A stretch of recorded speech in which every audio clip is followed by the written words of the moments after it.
फुलंब्री नगरपंचायत निवडणूक अचानक स्थगित झाल्याने शहरात दिवसभर अफवांचे वातावरण होते। रात्री जिल्हाधिकारी दिलीप स्वामी यांनी अधिकृत आदेश देत निवडणूक पुढे ढकलली।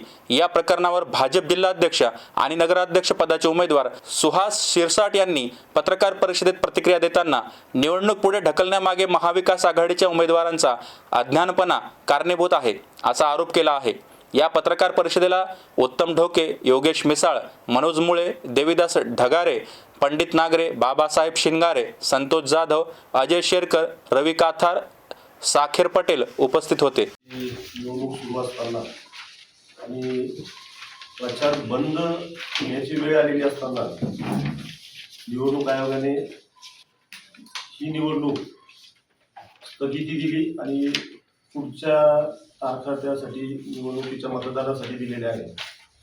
आणि लोकांमध्ये वेगवेगळ्या प्रकारच्या शंका कुशंका मनामध्ये येत आहेत, परंतु त्याच्या पाठीमागचं खरं कारण समजून घ्यायला किंवा समजून सांगायला उमेदवारही कुठेतरी कमी पडतात। आणि म्हणून आपल्या माध्यमातून मला लोकांपर्यंत ही माहिती पोहोचवायची होती। राज्य निवडणूक आयोगानं आदेशानुसार जिल्हाधिकारी यांनी आपल्या जिल्ह्यातील नगर परिषदा व नगरपंचायतीच्या ज्या जागेसाठी अपील दाखल होते आणि ते अपील 22/11/2025 नंतर म्हणजे 23/11/2025 या तारखेच्या नंतर जर निकाल आलेले असतील तर त्या निवडणुकींना स्थगिती द्यावी अशा पद्धतीचा एक आदेश निवडणूक आयोगाने काढला होता।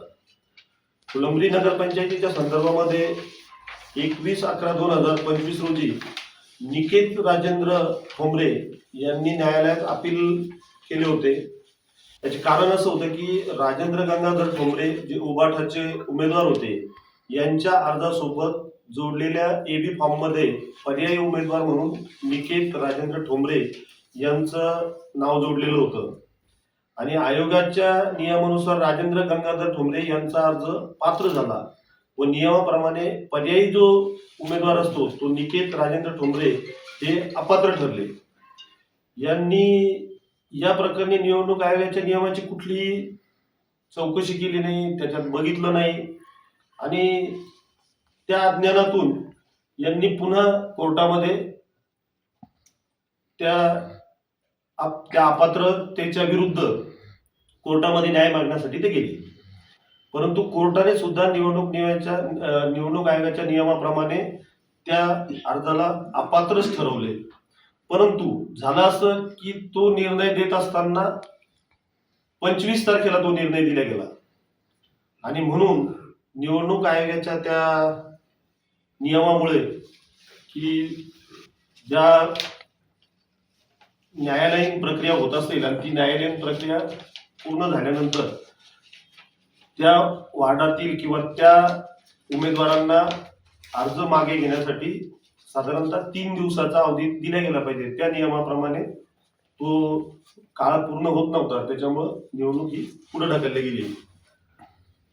मी जे बघतोय कायमच ठोंबरे कुटुंबीय स्वतःच्या स्वार्थापोटी गावाला वेठीस धरण्याचं काम करत आलेले आणि आजही या सर्व गोष्टी घडत असताना हेच त्या ठिकाणी लक्षात येतंय की त्यांच्या त्या नियमाचं कुठेही न बघितल्यामुळे, कुठेही त्याचा अभ्यास न केल्यामुळे या प्रकरणामध्ये त्यांनी उडी घेतली आणि कळत न कळत त्याचा परिणाम हा निवडणुकीवर झाला आणि आपल्या या गावातील सर्वच नागरिकांना, मतदारांना त्याचा मनस्ताप आज सहन करावा लागतोय।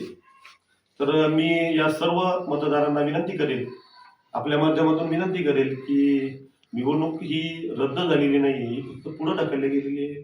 आपण सर्व आमच्या सोबत आहात, तुम्ही सर्व आम्हाला आशीर्वाद द्यायला तयार होता आणि ही निवडणूक पुढच्या काळात नक्कीच होईल। ती 20 तारखेला होणार आहे, त्याचा प्रोग्रामही 4 तारखेला डिक्लेअर होईल। तर त्याप्रमाणे आपण थोडी शांतता त्या ठिकाणी ठेवावी आणि येत्या 20 तारखेला पुन्हा आमच्यावर विश्वास टाकावा, एवढीच विनंती या निमित्तानं मी आपल्या सर्वांना करणार आहे। नमस्कार।